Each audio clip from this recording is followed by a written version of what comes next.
Helo a chroeso nôl. Ni'n gyffroes iawn i'ch croesawu chi nôl i Ysgol Gymraeg Bro Ogwr. Mae wedi bod yn amser hir iawn ers i ni gau. A dyma fideo bach i helpu chi weld y newidiadau i gyd ni wedi wneud yn yr ysgol mwyn ceisio sicrhau bydd yr ysgol yn le diogel i chi yr wythnos nesaf. Dewch ar daith.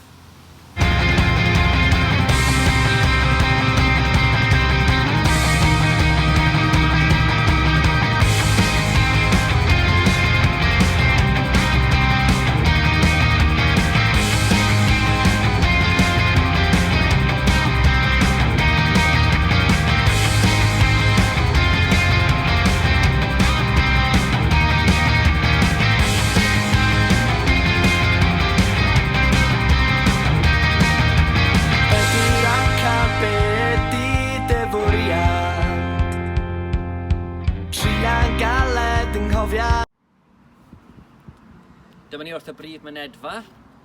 Mae cwbl o bethau wedi newid fan hyn. Fel chi ar y llawr, mae arwyddion i ddangos 2 fetr. Yn bwysig i ni geisio, os yn bosib, i gadw 2 fetr wrth ein gilydd.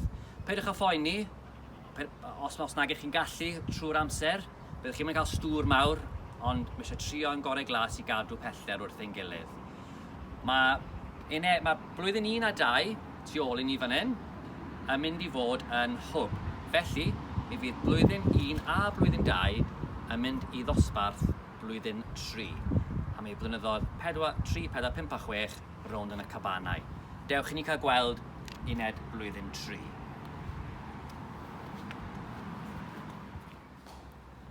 Dyma ni nawr yn uned blwyddyn 3.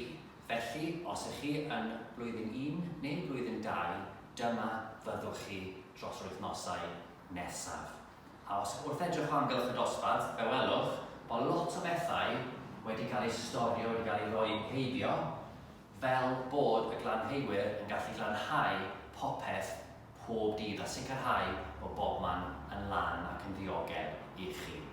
Wrth ymyl fan hyn, mae poster hyfryd newydd gyda ni. Mae rhain ar draws yr ysgol, a maen nhw i'ch atgoffa chi o bethau pwysig o sut i gadw'n ddiogel. Yn gyntaf, bydd angen i chi olchi'ch dwylo wrth gyrraedd ar ysgol yn y bore ac yn aml yn ystod y dydd, a mi fydd angen golchi'ch dwylo am 20 eiliad, 20 seconds.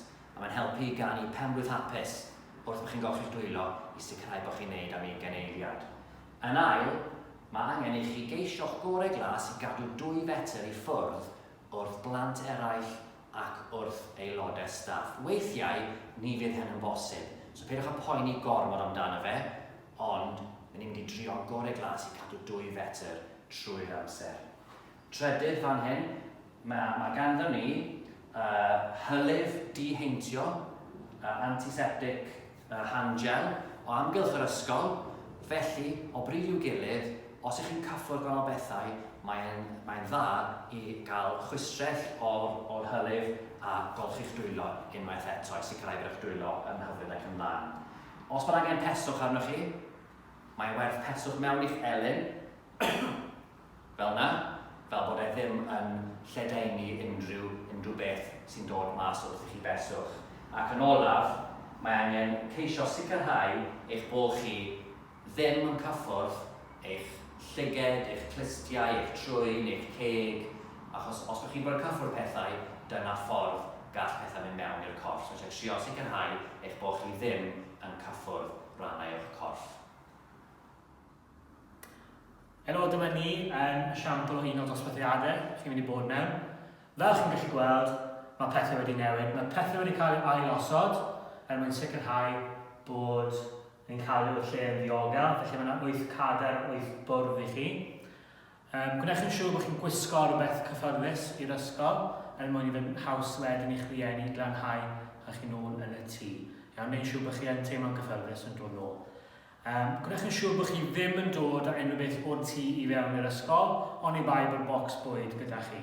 Sy'n angen dod unrhyw beth mewn neu mynd efo adre, bydd popeth yma i chi. Yn amlwg, cofio'r bocs bwyd os oes angen. Hefyd, byddwn ni'n gwneud yn siŵr bydd gweithgareddau'n digwydd mas tu fas, Mae hi'n rhoi yn fwy ddiogel mas ti fas, felly mae'n bwysig bod un sesiwn gan pawb yn ystod yr wythnos i fynd mas i wneud sesiynau ffitrwydd, ond hefyd sesiynau lles. Ond hefyd bydd sesiynau lles yn y dosbarth hefyd gyda amser cylch ac digon o weithgareddau hwyl i chi i ddal lan gyda'ch athrawon ac eich ffrindiau.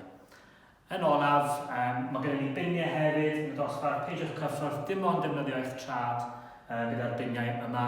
Eto, well i ddim cyffwrdd unrhyw beth os chi ddim angen. Diolch yn fawr. Mi fydd blynyddoedd 3, 4, 5 a 6 yn y cabanau mas fan hyn, 5 a 6 yn caban blwyddyn 5 a 3 a 4 yn caban blwyddyn 4. Fel welwch chi ar y llawr, mae marciau i ddangos pellter o 2 fetr gyda ni rownd yr adeilad a mae system un ffordd gyda ni. Felly mi fyddwch chi'n mynd i'r cabanau yn yr un ffordd ag arfer o amgylch y brif adeilad, ond i fynd nôl mas i chwarae, mi fydd angen i chi fynd trwy'r rodfa heibio i ddosbarthiadau blwyddyn 6.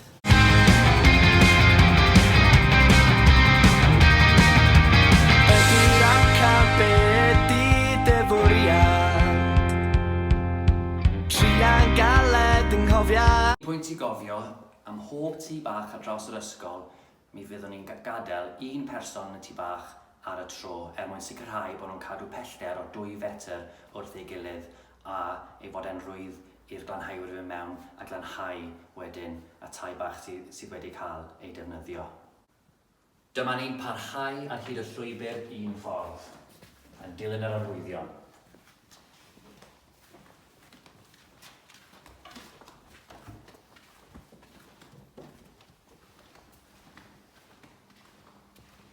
Wrth ymyl rai drysau, fe welwch arwyddion yn dweud dim mynediad. Mae'n bwysig i fyddhau i'r arwyddion yma. Mae rai ohonynt ar y drws ni newydd o trwyddo ar i ddweud dim mynediad oherwydd ein system un ffordd.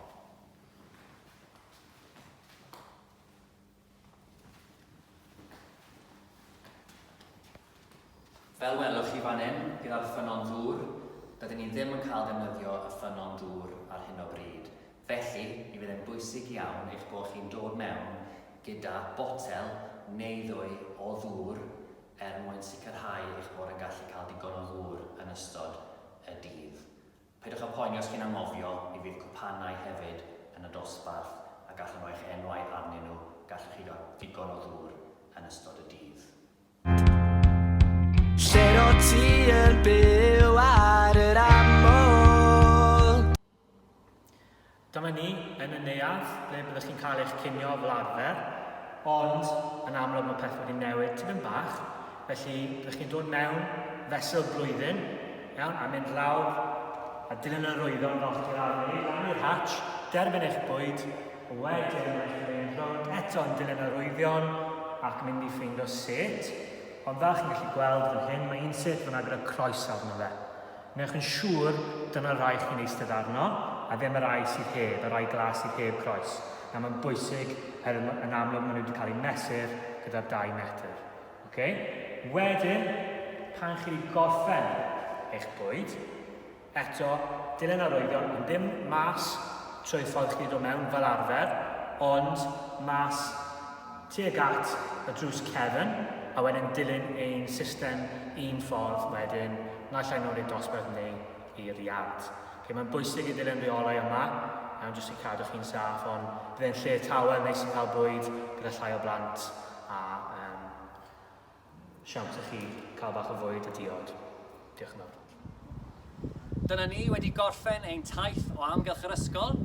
Gobeithio bod hyn wedi hwyluso'r broses i chi a'ch bod chi wedi cael cyfle i weld rai o'r newidiadau rydyn ni wedi bod yn wneud yn yr ysgol a ni'n disgwyl mlaen eich gweld chi yr wythnos nesaf. Diolch i chi am eich waith hyd yn hyn ar hwb ac ar-lein. Mae staff wir wedi werthfawrogi gweld eich gwaith ac eich lluniau ac eich fideos. Eto bydd hwnna'n parhau dros y 2 wythnos nesaf, felly os ydych chi ddim yn dod mewn, peidiwch â phoeni, bydd dal gwaith yn mynd ar hwb i chi ac pethau ar y YouTube channel hefyd, felly peidiwch â phoeni, ond os ydych chi'n dod mewn, ni wir yn edrych ymlaen i weld chi. Welch chi wrthnos nesaf.